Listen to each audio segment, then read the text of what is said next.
Hello दोस्त, कैसे हैं आप लोग। इसके पहले वाले वीडियो में हमने हिंदी साहित्य के महान लेखक शिव सिंह सेंगर के बारे में चर्चा की थी और क्रम वाइज उनके बारे में और उनकी रचनाओं के बारे में वर्णन किया था। आज हम जॉर्ज अब्राहम ग्रेसन के बारे में समझेंगे, जिनका जन्म 1851 ईस्वी में और मृत्यु 1941 ईस्वी में हुई थी। सबसे पहले आप लोग ये समझिए, ये आयरिश थे। जॉर्ज अब्राहम ग्रेसन भारतीय संस्कृत और भारतीय लोगों से बहुत प्रेम करते थे।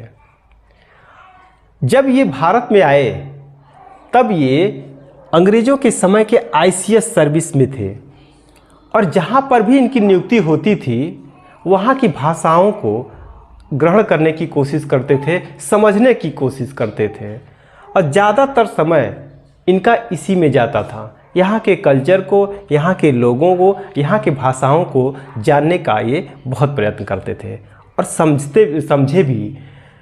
इन्होंने अपनी एक रचना लिखी, the modern vernacular literature of Hindustan, जिसमें तमाम भारतीय हिंदुस्तान के कवियों को इन्होंने एक बुक के रूप में जो है समाहित कर दिया था। थोड़ा सा इनके बारे में समझ लीजिए। ये इंडियन सिविल सर्विस के कर्मचारी थे और आधुनिक भारतीय भाषाओं के सर्वेक्षण करने वाले पहले भाषा वैज्ञानिक थे और 1870 में ये भारत आए थे और ये ICS के पद पे थे, जैसा कि हमने पहले ही बताया है। और एक महत्वपूर्ण बात यह है कि इन्होंने तुलसीदास जी और विद्यापति का महत्व प्रतिपादित किया और सबसे पहले ऐसे हिंदी साहित्य के इतिहासकार हैं जिन्होंने तुलसीदास और विद्यापति के महत्व को प्रतिपादित किया था।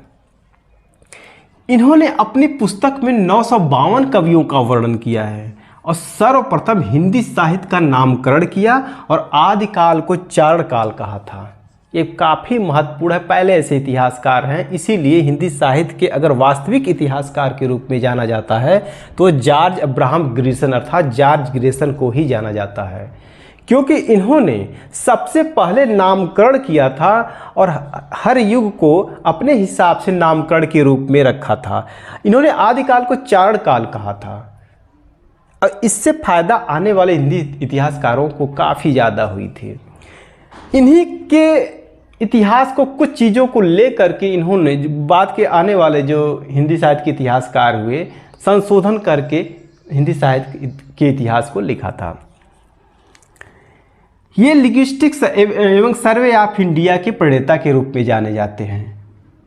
मतलब यहाँ की भाषाओं का ज्ञान इनको इतना ज़्यादा हो गया, तो तमाम भाषाओं का ये ज्ञान रखते थे और उनको एक पुस्तक के रूप में इन्होंने जो है लिंग्विस्टिक सर्वे ऑफ इंडिया के रूप में समाहित किया था। और यहाँ मैंने सबसे पहले ही बताया था कि इन्होंने भारतीय संस्कृत और यहाँ के लोगों के प्रति इनका प्रेम अगाध था और ये भारतीय भाषा विज्ञान के महान ज्ञाता थे। यहाँ की भाषाओं का अगर किसी ने समझा था अच्छे ढंग से तो वो थे जॉर्ज ग्रेसन। तो आप लोग इनके बारे में समझ गए होंगे। चलिए अब चर्चा करते हैं इनके हिंदी के, जो इन्होंने कई भागों में बांटा है। हिंदी जो इस बुक में the modern vernacular literature of Hindustan में जिस तरह से इन्होंने हिंदी साहित्य के इतिहास में तमाम कवियों को अलग अलग ढंग से अलग अलग कैटेगरी में बांटा है, उसकी चर्चा अब हम इसके आगे करते हैं। जॉर्ज अब्राहम ग्रेसन ने हिंदी साहित्य के इतिहास को कई कालों में बांटा है, जो उस समय की परिस्थिति के हिसाब से इन्होंने इसका अनुसरण किया था।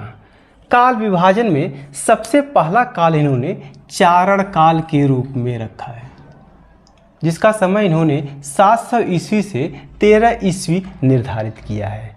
इसके बाद से तमाम जो विभाजन किया है वो परिस्थिति के हिसाब से थी, यानी 15वीं सदी का पुनर्जागरण काल, जायसी की प्रेम कविता, ब्रज का कृष्ण संप्रदाय, मुगल दरबार, तुलसीदास और रीतिकाल। यहाँ तक रीतिकाल को आप समझिए, ये काफ़ी प्रसिद्ध हुआ। आगे चल कर के आने वाले कवि भी जो है रीत काव्य को महत्व दिया और इस शब्द को जो है इन्होंने प्रयोग किया था।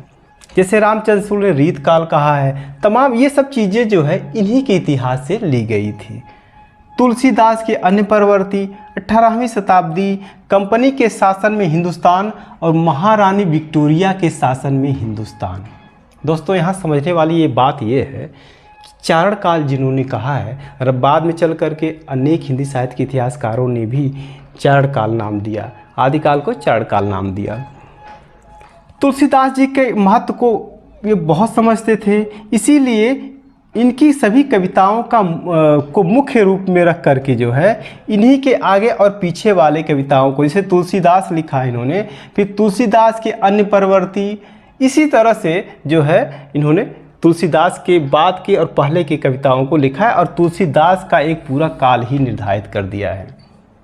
मुगल दरबार, तो हिंदी साहित्य के इतिहास को इन्होंने एक नई दिशा दी और पहली बार इन्होंने कालक्रम के आधार पर हिंदी साहित्य के इतिहास को लिखा था।